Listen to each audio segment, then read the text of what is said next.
Okay, so this is a topic that everybody on planet Earth has to take care of. I don't care who you are. I don't care where you live. I don't care what job you have. I don't care about your financial status. But this is something every one of us has to face. What's that? Laundry. What? Yeah, yeah, yeah. Let's talk about lowering the cost and some common ways that I do anyway. I'll be right back in a minute.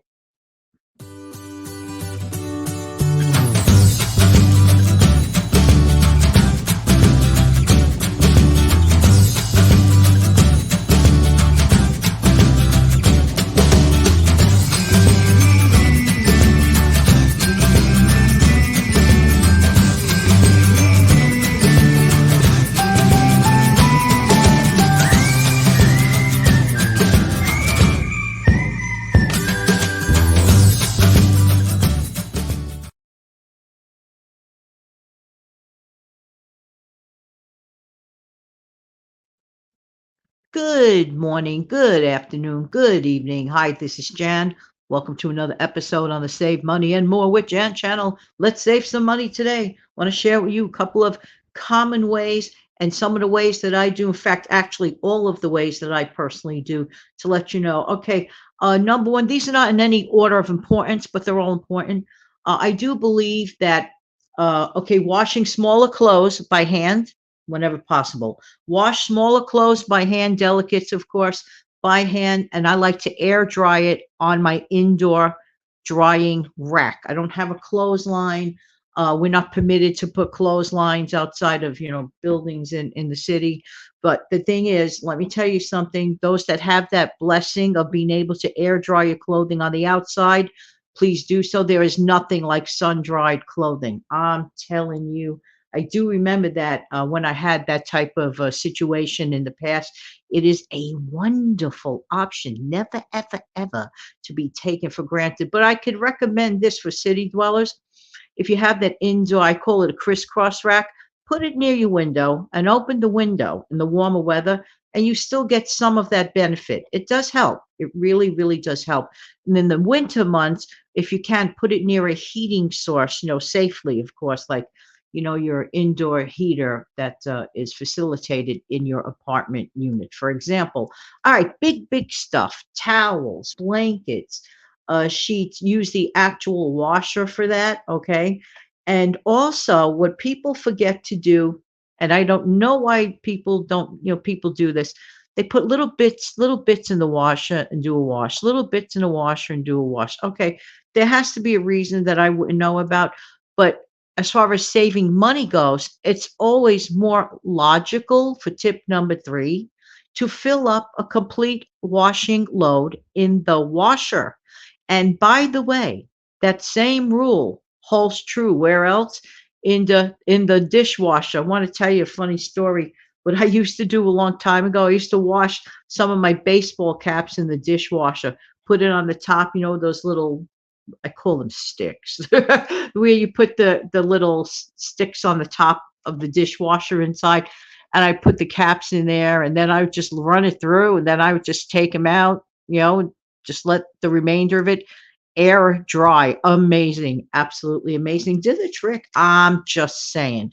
Do I tell everybody to do that? No, I'm just telling you what I did. It did work for me with my dishwasher, but you have to pay attention to it. Okay, it is that's the only thing that I would ever do in that manner like that. All right. Laundry soap. Some people know how to make their own laundry soap. If you find that cost effective for you, great.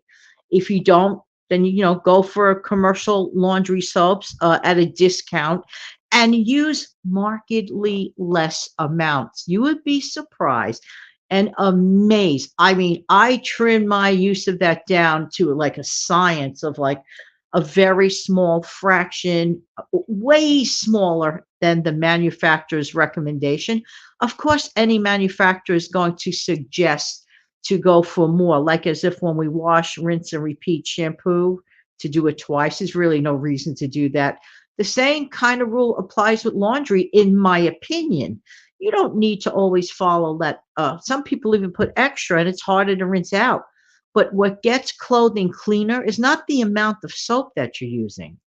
It's the agitation. It's the agitation process that helps eliminate the dirt. I'm just saying. If you are concerned, for example, about a stain before you put it in, take a little dab of that laundry soap on that little spot and pre-treat it. Let it sit there on that article of clothing for a little while prior to doing the actual wash. I'm just saying it has helped. It doesn't hurt. All right, so use markedly less, and you will find yourself buying or needing rather less and less laundry soap. And that's a good thing, right? Okay. So when you do run your machine, like I said earlier, make sure that you run with full loads. That's very important. And don't be afraid also to use the cold water wash option. I think some people think that it's always the hot water that gets the dirt out.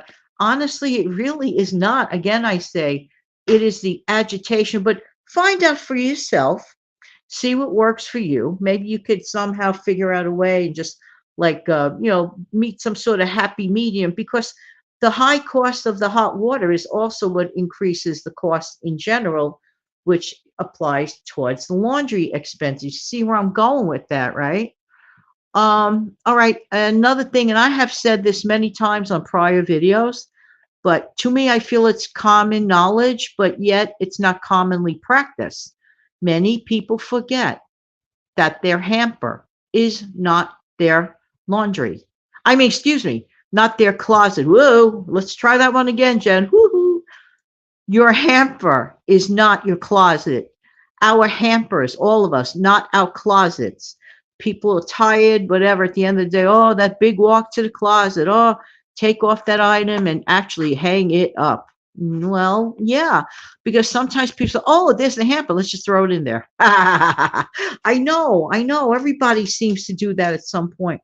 But if it's just not your closet, it's your hamper. Now, here's something that a lot of people like frown upon, but think about it, and only you can determine it. I can't determine it. Let's say you wore a sweater, okay, and you were not outside digging a ditch, okay. You aren't doing anything radically that would make you perspire, okay, in any way, shape, manner, or form, and you only had it on maybe 2 to 3 hours maximum, and you just took your shower and did all the good stuff and your antiperspirant and everything. Honestly, ask yourself, how dirty is this sweater? Really, seriously, how dirty is that sweater? Only you can answer that question. I think many times people put clothing in the wash too prematurely. And that is, that's going to add obviously to the cost. You see where I'm going with this? Here's another thing that I have done, and I did it when I would like vacation somewhere, for example. You know those dollar store spray bottles, okay? What I would do, I would fill it up with water and maybe some of my favorite like light type of scent of cologne. I would add it to the water. I would take out my article of clothing. I would put it on a hanger and I would give it a spritz. I would give the clothing a spritz. And it helped take away two things. It freshened the article of clothing, and it also seemed to get rid of the little wrinkles. You know, when you fold up your clothes, even if you fold your clothes really carefully, take them out of your suitcase ready to hang up, you do see some wrinkles on it or whatever. But by doing a little bit of a spritz, you could do the same thing. Get one of those dollar store spray bottles, or better still, recycle one of those spray bottles that you may have already at home. Give it a good rinse, good wash. Add a pinch of your favorite fragrance, put a little bit of warm water in there.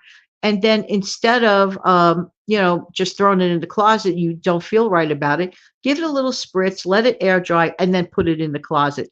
All you're doing is spraying it, but you are refreshing the article of clothing. Anything we could do to cut costs but accomplish the same goal, to me, it's kind of like a fun game. It's kind of like really, literally a fun challenge. And also, I want to remind you of this. This is important, so hang on.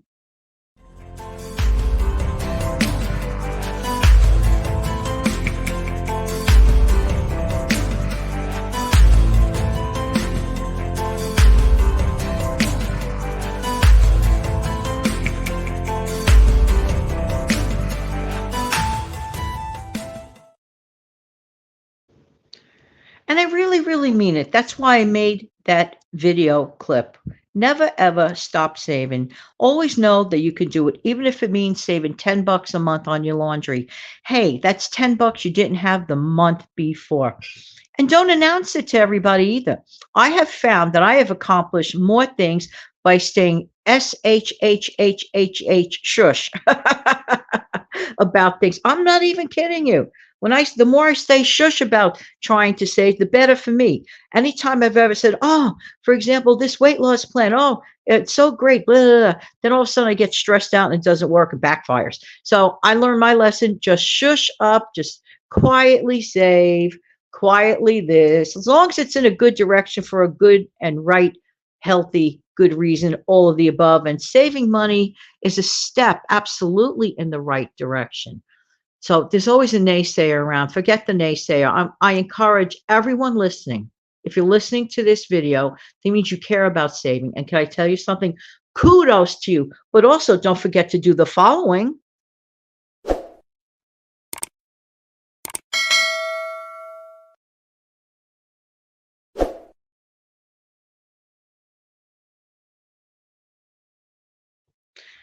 By smashing down the like button, it is so very important, more important than people realize.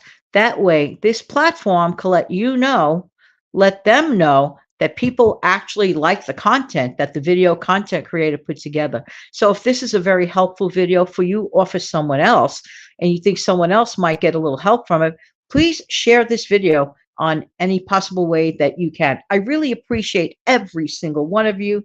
And where's that happy song to close out the day? Let's get the happy song.